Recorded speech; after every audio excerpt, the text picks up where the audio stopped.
சேலம் மாவட்டம் ஏற்காடு சுற்றுவட்டாரத்தில் பெய்யும் மழையால் புலியூர் தரைப்பாலத்தை வெள்ளம் மூழ்கடித்தது. இது தொடர்பான தகவல்களை செய்தியாளர் குமரேசனிடம் கேட்கலாம். குமரேசன், நீங்க முழு விவரங்களையும் பதிவு செய்யலாம். அதாவது வடகிழக்கு பருவமழை மற்றும் வங்கக்கடலில் ஏற்பட்டுள்ள காற்றழுத்த தாழ்வு மண்டலம் காரணமாக தமிழகத்தில் கடலோர மாவட்டங்கள் மட்டுமில்லாமல் பல்வேறு மாவட்டங்களில் தொடர்ந்து மழை பெய்து வருகிறது. குறிப்பாக சேலம் மாவட்டத்தில் நேற்று காலை முதலே மழை விட்டு பெய்து வருகிறது. குறிப்பாக சேலம் மாவட்டத்தில் உள்ள கோடை வாசஸ்தலமான ஏற்காட்டில் நேற்று காலை முதலே தொடர்ச்சியான மழை பெய்து கொண்டிருக்கின்றது. மிதமான மழை பெய்து கொண்டிருக்கின்றது.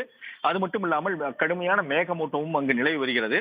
ஏற்காட்டில் மழை பெய்வதன் காரணமாக ஏற்காட்டில் உள்ள அதாவது புலியூர் கிராம மலை கிராமத்திற்கு அருகே செல்லும் பெரியாறு என்ற அந்த ஆற்றில் வெள்ளப்பெருக்கு ஏற்பட்டிருக்கிறது.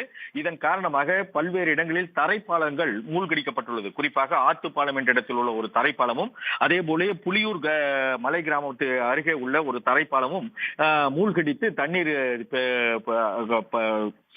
செல்லும், அதாவது தண்ணீர் பெருக்கெடுத்து ஓடும் அந்த காட்சியை தான் தற்போது பார்த்துக் கொண்டிருக்கின்றோம்.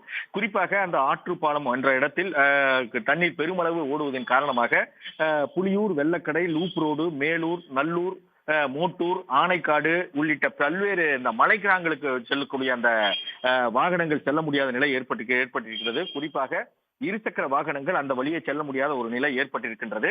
ஒவ்வொரு ஆண்டும் இந்த மழை இது போன்ற பருவமழை பெய்யக்கூடிய நேரத்தில் ஏற்காட்டை பொறுத்தவரை பல்வேறு மலை கிராமங்களில் தண்ணீர் பெருக்கெடுத்து ஓடுகிறது. குறிப்பாக அந்த பெரிய ஆறு என்ற ஆற்றில் வெள்ளப்பெருக்கு ஏற்படுவதன் காரணமாக ஒரு 10க்கும் மேற்பட்ட மலை கிராமங்கள் அவர்கள் கிராமங்களுக்கு செல்ல முடியாத ஒரு நிலை ஏற்படுகின்றது.